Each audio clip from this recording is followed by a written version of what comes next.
Welcome to I dream. నేను ఉదయశ్రీ. మనకి age ఒక 55 to 60 ఇయర్స్ వచ్చేసరికి ఒక పాసివ్ ఇన్కమ్ అనేది ఉండాలి. ఎందుకంటే ఆ టైంలో మనం ఎక్కువగా కష్టపడలేరు మన ఇండియన్స్ ముఖ్యంగా. సో మరి అలాంటి వాళ్ళకి ఎలాంటి ప్లానింగ్స్ ఉన్నాయి?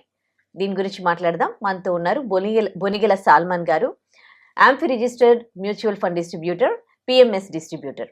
Hello sir, welcome to our studio. నమస్తే అమ్మా ఉదయ. సో మంచి మంచి ప్లానింగ్స్ చెప్తూ ఉంటారు. ఫ్యూచర్ ప్లానింగ్స్ అండ్ సేవింగ్స్‌కి సంబంధించి. సో 55-60 అంటే కొంచెం రిటైర్మెంట్ ఏజ్ వచ్చేస్తది. ఆ టైం వరకి అంటే మనం ఇంట్లో కూర్చున్నా మనకి ఎవ్రీ మంత్ కొంచెం డబ్బొచ్చిందనుకోండి ఆ ఏజ్‌లో. సో వాళ్ళు కొంచెం రిలాక్స్‌డ్‌గా కూడా ఉండొచ్చు. సో మరి ఆ ఏజ్ వచ్చేసరికి ఒక పాసివ్ ఇన్కమ్ ఉండాలంటే ఎలాంటి ప్లానింగ్స్‌తో ఉండాలి ముందే? యాక్చువల్‌గా అమ్మా ఆ ఏజ్ వచ్చేవరకి ప్యాసివ్ ఇన్కమ్ కావాలంటే ఫస్ట్ ఇన్వెస్ట్‌మెంట్ చేసుకోవాలి. హ్మ్. 25, 30, 35, 40 అట్‌లీస్ట్ 45 వరకు కూడా ఇన్వెస్ట్‌మెంట్ చేసుకుంటే మీరు 55 నుంచి 60 వచ్చే వరకు రిటైర్మెంట్ అవ్వచ్చు. హ్మ్. ఎందుకంటే 60 తర్వాత జనరల్‌గా ఏమిటంటే మనకి బయట ఉద్యోగం చేసేంత శక్తి సామర్థ్యాలు ఉండకపోవచ్చు. అది రిస్క్ తీసుకునే పీరియడ్ కాదు. ఫస్ట్ ఇన్వెస్ట్‌మెంట్ చేసుకుంటే ప్యాసివ్ ఇన్కమ్ జనరేట్ అవుతుంది. హ్మ్. అట్‌లీస్ట్ ఒక 10 ఇయర్స్ అని ఇన్వెస్ట్‌మెంట్ చేసుకోవాలి. హ్మ్. లేదు ఇన్వెస్ట్‌మెంట్ చేసుకోలేదు. సపోజ్ ఏదన్నా స్థిరాస్తి అమ్మటం ద్వారానో హ్మ్. ఒక 30,00,000 50,00,000 హ్మ్. వచ్చాయనుకోండమ్మా. హ్మ్. లేదంటే ఎఫ్‌డి రూపేణా ఇన్వెస్ట్‌మెంట్ చేయకపోయినా సేవింగ్స్ ఎఫ్‌డి రూపేణా కొంత డబ్బు అక్యుములేట్ చేసుకున్నారనుకోండి. ఎవ్రీ మంత్ వాళ్ళకి క్యాష్ ఫ్లో జనరేట్ అయ్యే ఇన్‌స్ట్రుమెంట్స్ ఏమున్నాయంటే, ఒకటి అందరికీ తెలిసిన విషయమే బ్యాంక్‌లో FD, post office FD. Senior సిటిజన్స్‌కి అయితే పోస్ట్ ఆఫీస్‌లో ఎక్కువ రిటర్న్ వస్తుంది. ఎక్కువ ఇంట్రెస్ట్ వస్తుంది. బ్యాంక్‌లో ఎఫ్‌డి కూడా అరౌండ్ 7-8% డిపెండ్స్ ఆన్ బ్యాంక్స్ ఉన్నాయి కదా! సో, వాళ్ళు రిస్క్ తీసుకోలేరు. అంటే డబ్బు తగ్గుతుంటే భరించే శక్తి లేని వాళ్ళకి ఎఫ్‌డి, పోస్ట్ ఆఫీస్ ఎఫ్‌డి పెట్టుకుంటే ఎవ్రీ మంత్ వాళ్ళకి క్యాష్ ఫ్లో వస్తుంది చక్కగా. సపోజ్ ఒక 10,00,000 పెట్టారనుకోండమ్మా. ఒక 6,000, 7,000 depends on their interest rate వస్తుంది. 10 కావచ్చు, 20 కావచ్చు, 50,00,000 కావచ్చు. ఇది కాకుండా ఇంకా ఫినాన్షియల్‌గా కొంచెం ఎఫ్‌డి కంటే, పోస్ట్ ఆఫీస్ కంటే కొంచెం ఎక్కువ రావాలంటే బాండ్స్ పరిశీలించొచ్చు. బాండ్ ఫండ్స్ పరిశీలించొచ్చు. కొంచెం 9-10 కొన్నిట్లో 11 కూడా వస్తుంది. బాండ్స్‌లో కూడా కొంచెం రిస్క్ ఉంటుంది. బాండ్స్ కూడా mutual funds are subject to market risk. Bonds కూడా రిస్క్ ఉంటుంది లిటిల్‌గా. లేదు ఇంకొంచెం రిస్క్ తీసుకుంటానంటే హైబ్రిడ్ ఫండ్స్ అని ఉంటాయి మ్యూచువల్ ఫండ్స్‌లో. అంటే కొంత పోర్షన్ కంపెనీస్‌లో ఓనర్‌షిప్, కొంత పోర్షన్ కంపెనీలకు అప్పివ్వటం, గవర్నమెంట్స్‌కి అప్పివ్వటం. అంటే ఈక్విటీ, డెట్ కాంబినేషన్‌లో ఉండే వాటిని హైబ్రిడ్ ఫండ్స్ అంటారు.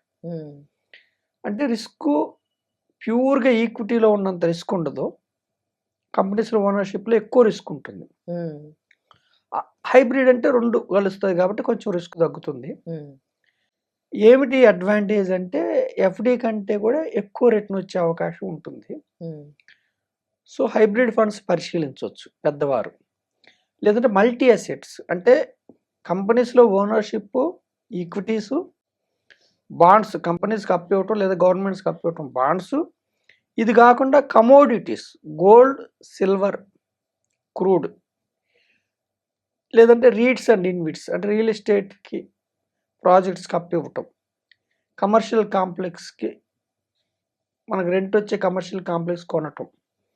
ఇలాంటి వాటిని మల్టీ అసెట్ ఫండ్స్ అంటారు. వీటిలో పెట్టొచ్చు. ఏమిటి ఇక్కడ పెడితే ఏమిటంటే, ఇప్పుడు సపోజ్ ఒక హైబ్రిడ్ ఫండ్ ఉందనుకోండి.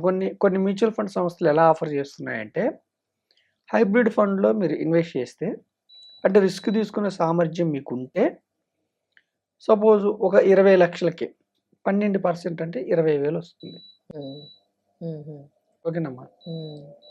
నెలకి సుమారుగా 12% అంటే ₹1 ఇంట్రెస్ట్ వచ్చేలాగా 20,00,000కి 20,000 వస్తుంది. 50,00,000కి 50,000 వస్తుంది. కొన్ని మ్యూచువల్ ఫండ్ సంస్థలు 12% ఇస్తున్నాయి. వీటిలో ఏమంటే IDCW income distribution cum withdrawal plan.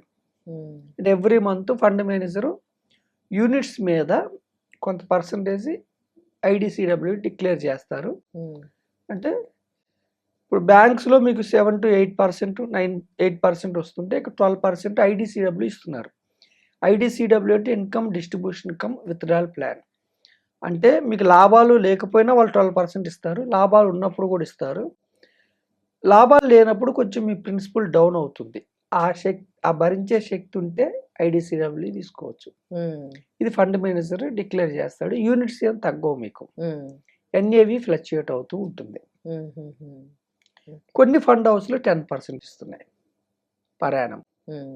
కొన్ని ఫండ్ హౌస్లు 9% ఇస్తున్నాయి. అంటే 10 లక్షలకి కొన్ని ఫండ్ హౌస్లు 8,000 ఇస్తున్నాయి. కొన్ని ఏమో 10 లక్షలకి నెలకి 10,000 ఇస్తున్నాయి. కొన్ని ఫండ్ హౌస్లు 8,000 ఇస్తున్నాయి. కొన్ని ఫండ్ హౌస్లు 7,000 ఇస్తున్నాయి. ఇది ఒకటి. ఇది ఫండ్ మేనేజర్ చేతిలో ఉంటుంది ఐడిసిడబ్ల్యూ. ప్రజలు ఇక్కడ అర్థం చేసుకోవాల్సింది ఏంటంటే ఎవ్రీ మంత్ ఇచ్చేది ఫండ్ మేనేజర్ చేతిలో ఉంటుంది. అయితే ప్రిన్సిపల్ మాత్రం అప్ అండ్ డౌన్ అవుతూ ఉంటుంది. ఎందుకంటే ఈక్విటీ పోర్షన్ ఉంటుంది కాబట్టి. రెండోది ఏమిటంటే ఫండ్ మేనేజర్ ఎంత ఇస్తాడో నాకు తెలియదు. ఒక నెల 12% ఇవ్వచ్చు, ఒక నెల 11% ఇవ్వచ్చు. అంటే మోస్ట్లీ ఒక 2-3 ఇయర్స్ స్టేబుల్గానే ఇస్తారు. ఎప్పుడైనా మార్కెట్స్ డౌన్ అయినప్పుడు కొంచెం తగ్గిస్తారు ఐడిసిడబ్ల్యూ. స్టాక్ మార్కెట్స్ డౌన్ అయినప్పుడు ఏదైనా యుద్ధాలు వచ్చినా నా చేతిలోనే ఉండాలి, ఈ అన్సర్టనిటీ నాకొద్దు, ఫిక్స్డ్ ఇన్కమ్గా నాకు రావాలన్నప్పుడు ఎస్డబ్ల్యూపీ అని ఉంటుంది. అంటే సిస్టమాటిక్ విత్డ్రాల్ ప్లాన్. ఇన్వెస్ట్మెంట్ కట్టేదేమో ఇన్వెస్ట్మెంట్ ప్లాన్, తీసుకునేది విత్డ్రాల్. సపోజ్ మీరు 10 లక్షలు పెట్టారనుకోండి, ఉదాహరణ చెప్తున్నా. ఎవ్రీ మంత్ 7,000 అంటే 8.4%. లేదంటే 9.6 కావాలంటే 8,000 ఎవ్రీ మంత్. 10 లక్షలకి 8,000 అంటే 9.6%.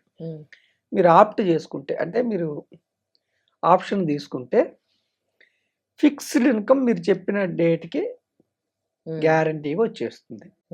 వచ్చే income guarantee, principal up and down అవుతూ ఉంటుంది. దీర్ఘకాలంలో ఏమిటంటే మ్యూచువల్ ఫండ్స్లో ఒక 10% to 12% వచ్చే అవకాశం ఉంది. కాబట్టి మీరు 8%, 9% తీసుకుంటే 12% వచ్చింది అనుకోండి, మిగతా 3% మీకు క్యాపిటల్కి అప్రిసియేట్ అవుతుంది if you stay more than 3 years. Okay. FD చేసిన 3 years తర్వాత ఇది డే 1 నుంచి తీసుకోవచ్చు.